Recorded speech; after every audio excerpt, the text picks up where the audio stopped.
Mics are on. everyone. I love it. Wow, it's great to be back and welcome to the Build Festival. I don't know about our amazing panel today, where we're going to be talking about bootstrapping your way to Series A with our soonicorns, trademark from Ron there. Once again, I'm Kat Chan. I'm the founder of QBO Innovation Hub and Ideaspace. We've worked with over 500 startups, I think, now in the past 10 years. Even organizing things like Startup Week, and it's always fantastic to be seeing the journeys of founders so early on in their journey. Actually, let our founders introduce themselves and what they do a little bit. Yeah, tell us about Peddlr and what was the problem you were trying to solve when you got started? Hello. Yep. So in Peddlr, we're trying to help micro and small businesses, especially sari-sari store, digitalize or like automate their daily processes through a mobile application. And also we're helping them earn more and give them opportunity to maximize their revenue stream through our digital products that we will be offered later on. And on top of this, we are pushing financial literacy for all micro and small businesses for the entire Philippines. So that's what Peddlr is doing right now. Yep.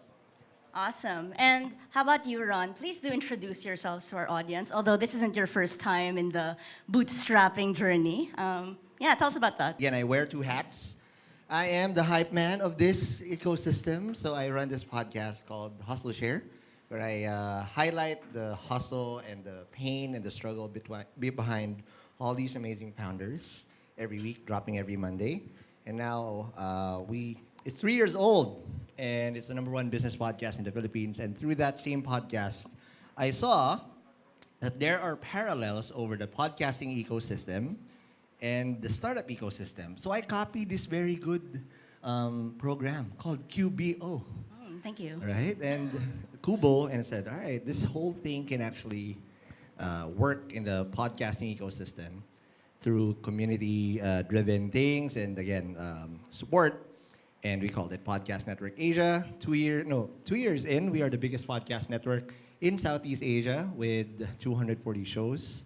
20% of the top 200 podcasts in the Philippines is created by us, and around 10% in Indo. And we're waving the Filipino flag wherever we go. Hi everyone, I'm Mel. I'm from One Export. I'm the CEO and co-founder. The reason why we started One Export was because exporting is difficult in the Philippines, right? We have more imports than we do of exports. And when we were talking to small and medium businesses, a lot of them spend at least $40,000, at least 4 years to be able to make that first sale. And we wanted to make a one-stop end-to-end platform, making exporting easy and seamless for them. So now we're exporting over 500 SMEs to about 38 different countries around the world. And we hope to be able to grow faster, of course, not just through not just through our startup, but also with the help of different stakeholders like the government and Kubo and everyone here. So yeah. Thank you so much, Mel. And there you have it. Again, this is our amazing panel for our first session today. Welcome again to our audience. It's so nice to be seeing you in person, and to everyone online. I don't know which camera to look at. Welcome also to the Build Festival. So I'm so excited to hear from our founders today. And I think one thread that I heard in common just from the introductions is you're building amazing businesses, but you're also helping others, whether it's exporters, it's creators, it's micro sari-sari stores and SMEs. And you're all driven by some larger sense of purpose, and that's just fantastic. I would love to unpack that. But again, our session today is about bootstrapping. So I think one thing that all of our audience would love to hear about are your anecdotes and fun stories. Can you share what it's really like to bootstrap? Actually, even stepping back a bit, what is bootstrapping to you? Because I think most people think about the fundraising journey and how sexy it is, but before you get there, you pull your own boots by your straps. Is that what that means, right? So, anyone care to start? Like, what's bootstrapping for you? And yeah, tell us about your bootstrapping journey. Well, yeah. So bootstrapping is really like like believing in yourself and like just really thinking that you're gonna make it, right? So we've been bootstrapped for 4 years before we got our first investment. So for a lot of people, that's a really long time to be bootstrapped. But it was really because when we started raising, female entrepreneurs weren't really given a lot of investments. You know, they were either undervalued. We've had people undervalue our startup like by 30, 40, even like 100%, right? They wanted half the valuation. So that was part of why we were bootstrapping for so long. Like we just said, we don't think that we're valued this much, but you know, we think that if we work harder to hit certain targets, you know, we can get to the valuation we want.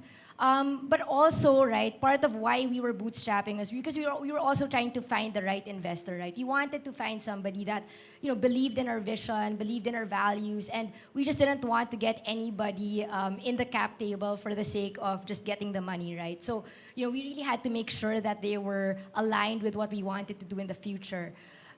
So bootstrapping for me was really about, if I could summarize it, it was about balancing cash flow and growth, right? If to put simply, right? For me, at least, because you could always, you know, I mean, in so many ways or in so many during so many instances, you might not have money the next day or the next month, or you might not have money to, you know, give salaries to your employees, right? So it's always a balancing act of, if we have too much sales, right? Do we have enough money to be able to, you know, make that sale happen? Or, you know, there are times that we had to give up certain sales to be able to provide cash flow or to provide salaries to our employees, right? But I think in the end, bootstrapping also gives you a certain discipline.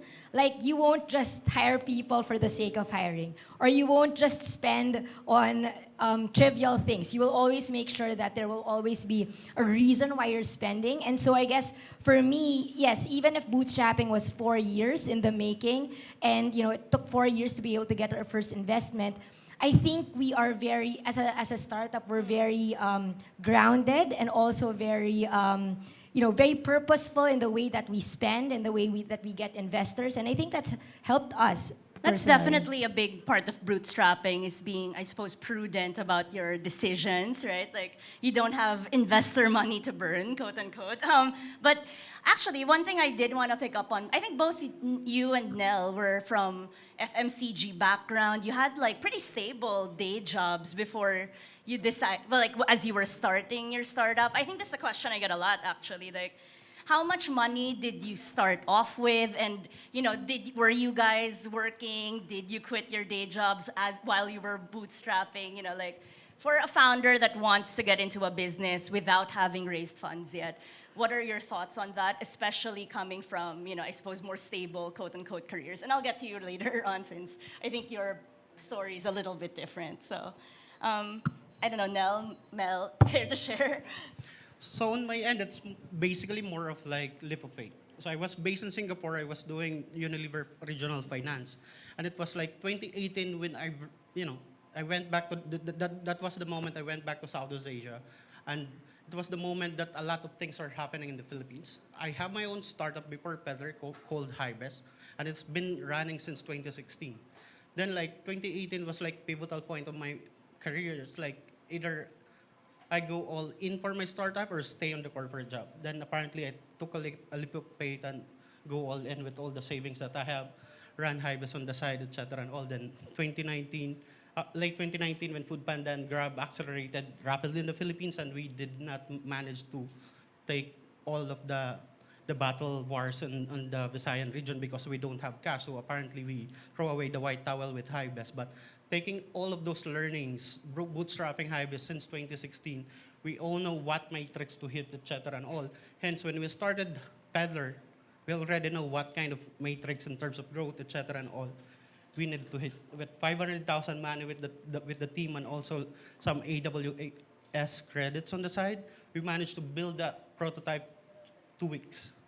Push it to the market, iterate 7 days. Push it to the market, iterate. Then when we launched July last year, it was like really massive growth that we have. We don't have money. All the community people were pushing for the growth because like they love the product. We're not selling the product. The users are selling it to their neighbors, to their friends, etc. and all. So I think one of the best stories about the bootstrap for peddlers, like it was like 500K. We don't have the money. very limited resources, and we don't have MacBook. I really want to Simple share. as that, Aiko was telling me when we were having like team building last 2 weeks ago. We don't have MacBook, and we need to push for iOS product. Trigo Pass, me being the product lead and the 2 developers in Samar, use Windows. And the users were eager to have an iOS version. You know what we did? Instead of burning 100K for a MacBook, Aiko has a MacBook. She was based in Tokyo that time. We were remoting, hacking her machine in Tokyo while we were in summer at 3 a.m. in the morning for 3 days. Because 3 a.m. in the morning, summer, the city, everybody sleeps, and the internet connection is kind of faster that time. So we will wake up 3 a.m., remote the machine in Tokyo just to upload the iOS. So that's basically bootstrapping. That's amazing. I think this is really a testament to, again, you don't need like a lot of cash in the beginning. What you need is hustle, whether it's 4 years or 4 months, right? Like getting to that Series A with the right hustle. And I think you know who I'm going to next. It is possible, right, to make it. You just need to find a way, and that's what founders do. So, Ron, on to you. Please tell us about what bootstrapping is to you and your bootstrapping hustle. Bootstrapping for me, okay, so just a little context. I'm on my 3rd startup now. And bootstrapping is actually where you earn your stripes. Because not everybody will have and I'm pretty sure a lot of people in the audience can relate to this. In the Philippines, we're in a golden era of funding. But we went through a really dark time where we had to figure out to survive. It's all about survival, sacrifice, and getting ish done. Bootstrapping is all about several factors. First of all, if we're gonna go fundamental as a startup, this is the best way for you to earn your stripes by number 1, getting your problem solution fit. Right? Are you making the right product that actually solves the problem you're trying to solve? Right? And number 2, validation, right? Are you making money? Because at the end of the day, even if it's a golden era of the startup ecosystem right now, if you don't hit your product market fit, all that money that's gonna be thrown at your startup is just gonna go down the drain. And number 3, as a founder, is how you become from a founder to an executive. And that's a chasm that not a lot of people get to cross. Because at bootstrapping, and there's multiple stages of bootstrapping. So the most common one is when you're just trying to start out. Yes, okay, you probably have a 2, 3, 4-man team. It's easy to bootstrap. But the hardest bootstrapping is when you're stuck between rounds. Say, for example, you do the pre-seed, and you promise the world to the investors that, yeah, we'll get it done. But things will hit the fan. And things will not go your way. So when you have 1 month of runway and your back's against the wall, what do? That's where the magic happens. And the best startups that pull through are the ones that are here today because they figured that out. And to be honest, that's where the real fun happens. When your back's against the wall, you have a eureka moment, and boom, Nel pulls a high best to again, he gets it done with that sacrifice and hustle. Mel pulls it off eventually by creating all these things. And again, I see so many people in the audience, and dude, I know your story. We've been through that all. But bootstrapping is all about sacrifice, hustling, and most importantly, hitting metrics. Because we're at a phase now, happy birthday Ideaspace, 10 years in, where we're no longer talking about just ideas and whatnot, right? We're now talking about people getting those metrics done, because as the faster and the quicker you get those metrics, money will just come. But until you hit that, you need to figure out how to hit those metrics with very little or no resources at all. And that's all in the founder. So there, that is bootstrapping. That Chan, is there you go. bootstrapping. There you go. You put it perfectly, I think. You know, I think in every part of a startup's journey, there is this phase where you're figuring things out. And at the end of the day, you figure it out on your own, right? Like you're not relying on the outside world to fund your risk, your mistakes. You're taking the leap of faith, as Nel said earlier.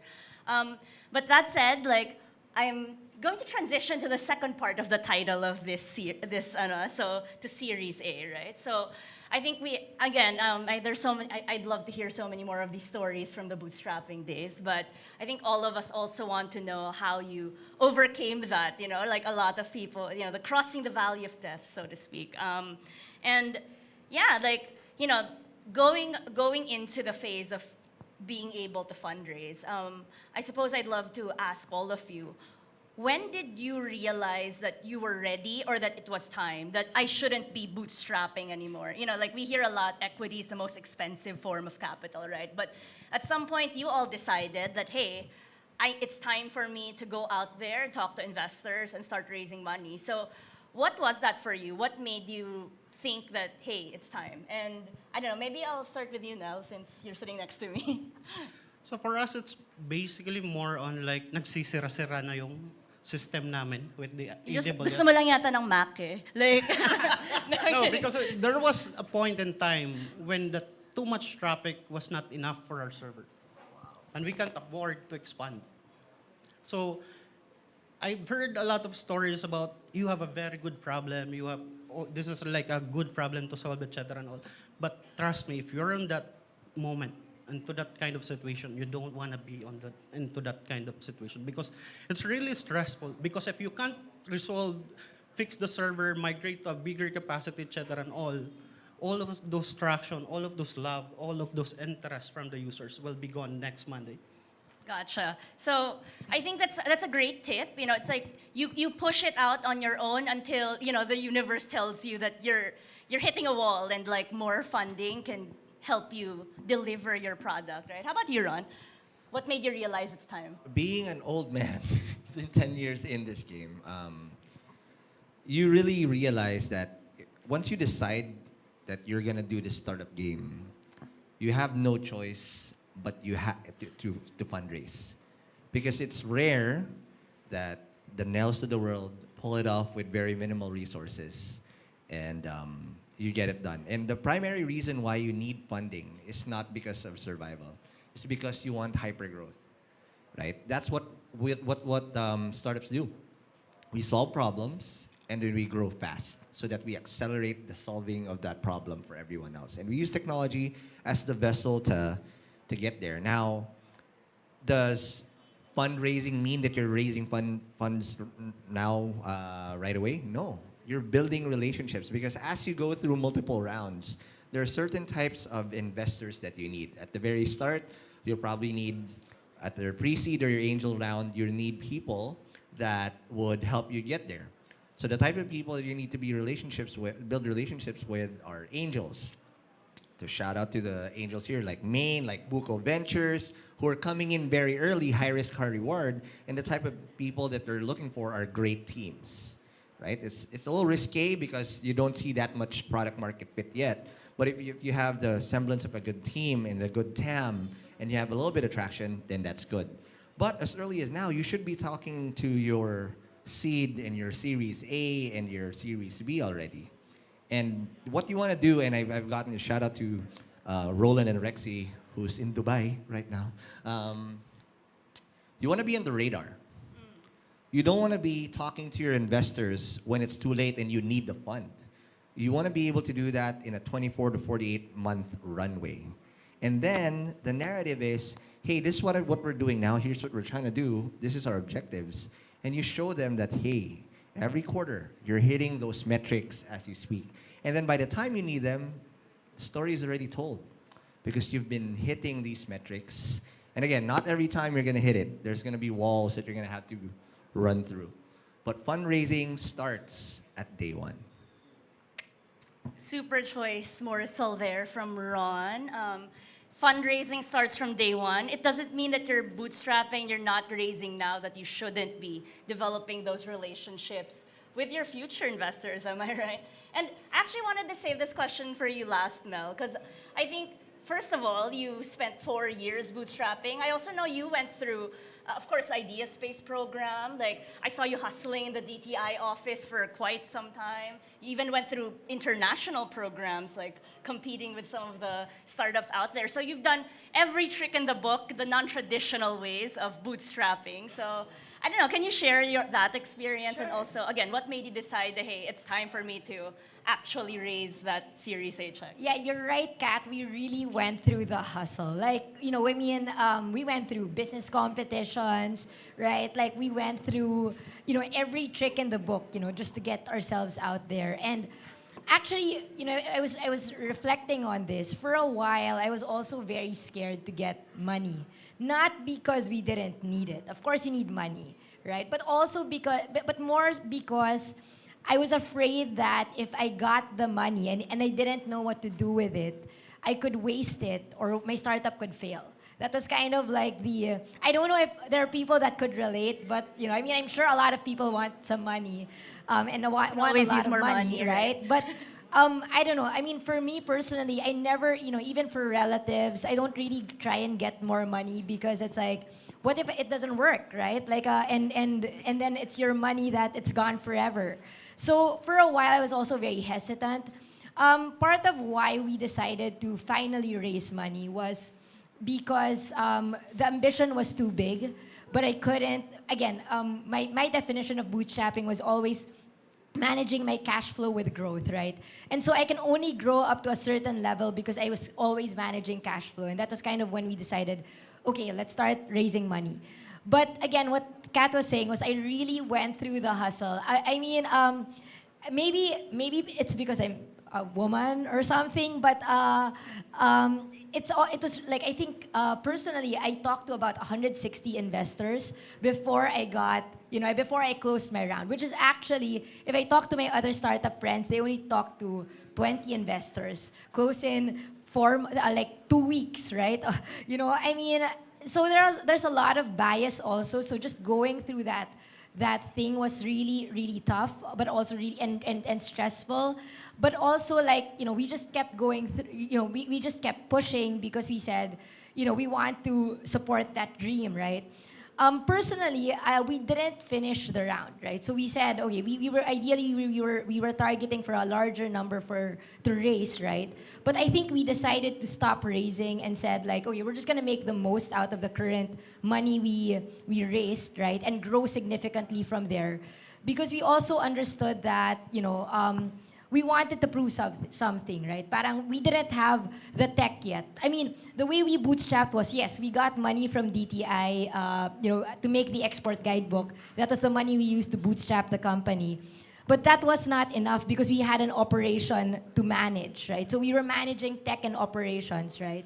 And I guess, like, for me, it was really, personally, maybe it's not for you, or I don't know if it's the same we have the same experience, but I think it's just generally harder if you're a woman. So I think you just have to keep pushing through, even if you keep getting no's. I've gotten questions where I've been asked, when are you getting married, or when are you having kids, right? Like, and these things actually play into the investor mindset because, if you have kids as a woman, the perception is you could be distracted. So a lot of things we had to do to be able to get through that threshold where gender is no longer an issue.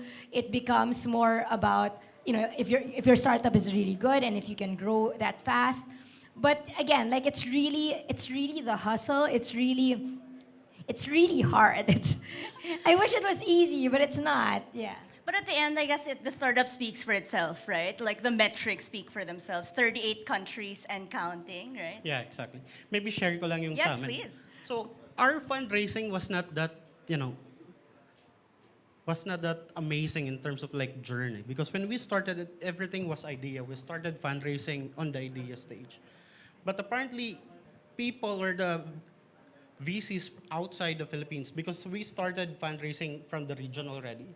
Because I have this Excel file. I listed all of the VCs from micro VCs to the bigger ones. I started practicing from the bottom. Because this is like my first time fundraising. I don't know Do you know How- because Mel's that was 160. Do you remember how I- many you I went haven't, through? but basically it's more of like I started from the micro, from the IC people until to the top. Then every one of them, I get insights of what they're looking for in terms of like matrix, etc. and all. Then after that, the team decided, okay, let's stop selling the company, let's start working because we cannot do this. They are all looking for this growth, etc. and all. And one of the things that we managed to experience along the way during that early fundraising was the discrimination of it, like, you're not from the Metro Manila, your school is not, the pedigree, etc. and all. Then I've learned the trick on how to over or hack that kind of process. Instead of them emailing and asking for a deck, I'm not sending a deck. Come, let's discuss. I'll do an introduction by a phone call. I will talk about the product. Because if I send my PowerPoint to you, you will judge us based on par value on the founder listed on the deck. And I'm not sending that deck. So those are the challenges that we had in terms of raising, coming from founders from the suburbs of the Philippines. Absolutely. I think, I think early stage investors like to say a lot that they're betting on the team, they're betting on the founder.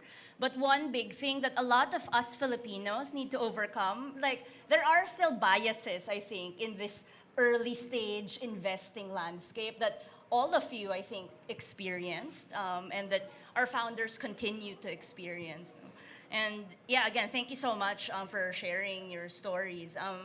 I guess one thing, I think we're starting to run out of time. So I am going to ask, like, of course, like for our viewers, like, what would be your tip, having gone through this experience, if you were to do it again, right? What did you learn? What would you have changed?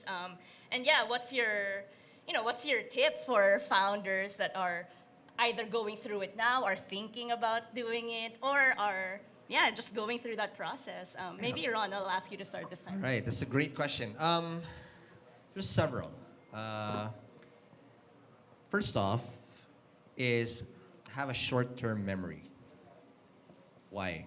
Because you're gonna eat L's and no's every single day. It's gonna feel like shit every single time, right? It's like, why do they not like me? I was so close and all that, right? But at the end of the day, you still got a team to run. And guess what? You still don't have runway tomorrow, right? So you gotta have a short-term memory and learn from every single no that you get. And if you're fortunate enough, some VCs actually say why.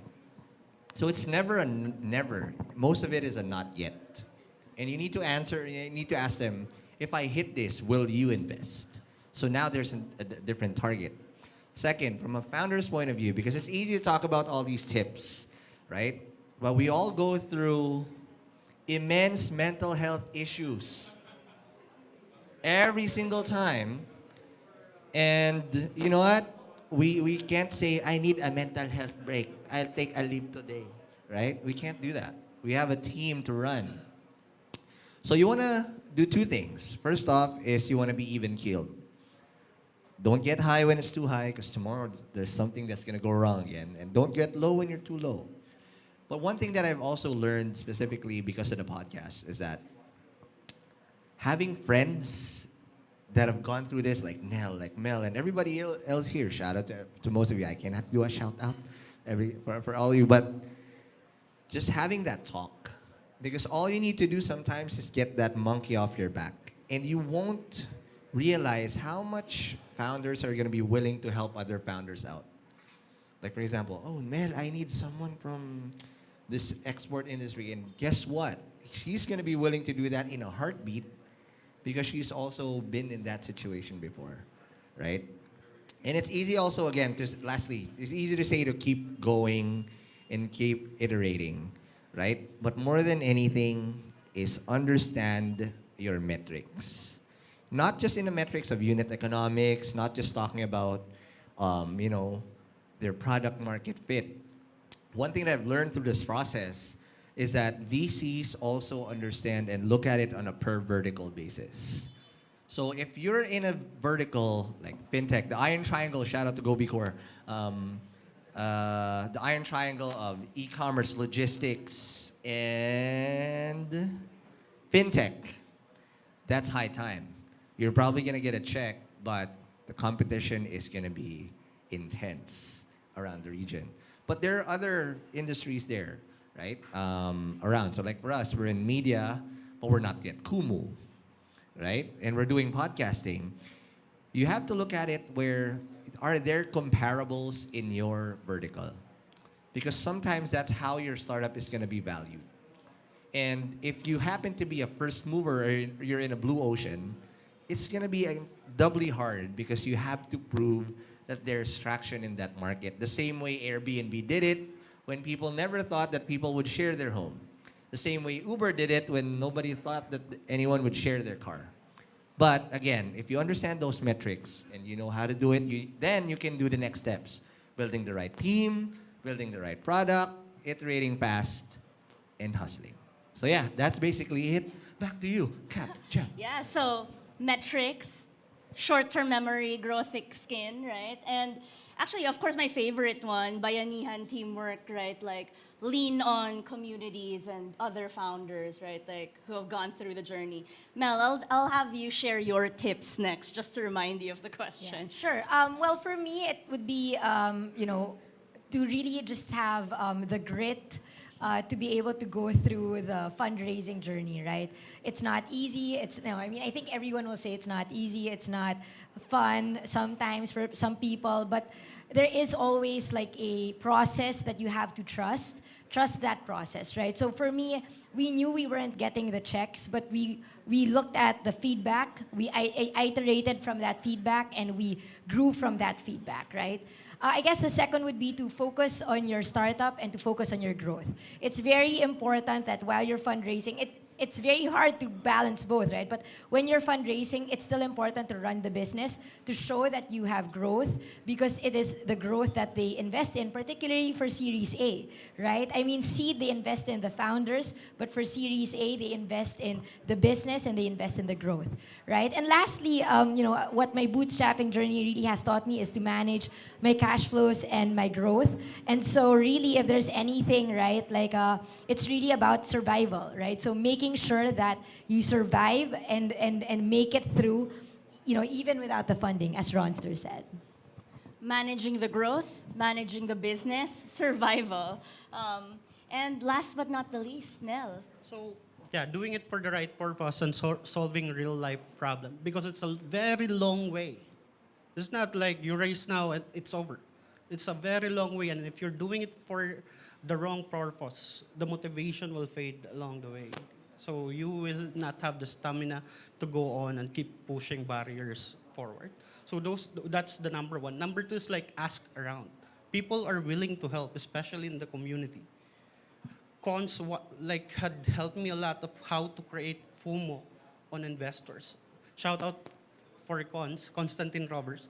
Yeah, he created and helped me a lot on how to create FOMO with investors and how to raise funds, etc. and all. And Francis Wiz of Paymongo helped a lot in terms of like the matrix, hiring people, etc. and all. So all of these people are willing to extend their hands to help people. Just ask around. This is not about like you, etc. and all, but this is more of like a community in the Philippines that we are uplifting all startups. Yep. So engage your mentors, build your community, your network, generate a bit of FOMO, but I think all of it being underpinned by a strong sense of purpose. And again, I think as founders, I'm hearing such sincerity today. Like, I think none of you have lost track from that original purpose, that original problem that we started this whole discussion at in terms of what motivated you to start your businesses.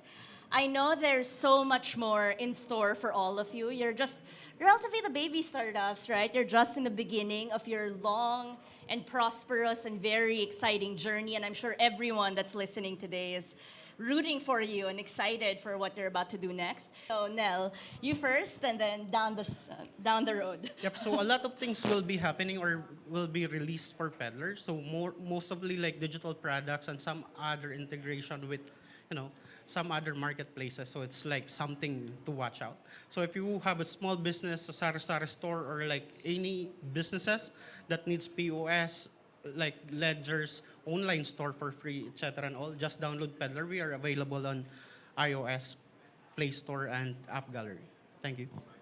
Awesome. Ron. All right, for us, if you have time, if again traffic is coming back, nobody likes to stay in traffic and just wander into the abyss. So you please listen to the local Pinoy podcasts in Podcast Network Asia. So just go to Spotify or whatever you catch your podcasts. But more than our thing, again, we're just gonna continue creating and supporting great content like Kubo. But more than anything, I just want to do a shout out to the whole Startup PH ecosystem. And shout out to Build. Because again, this is the golden era of Philippine startups. And it took 10 years to get here. But a lot of who's on stage and who's featured here is literally probably the top 5 to 10% of startups yet. There's so much more in the grassroots. There's so much more who doesn't even have access to the information and even the funding that we're talking about here. It's our job for those people who are here to bridge that chasm. Because in order for us to really move the needle, whatever we have here should be available for everybody else. So it's a matter of mentorship sometimes, because I mentor in Kubo. And the questions I'm getting there is very different to the type of questions we're getting here. Their question is, what should I raise funds? Or what should my co-founder be like? And a lot of us here have already sort of figured that out.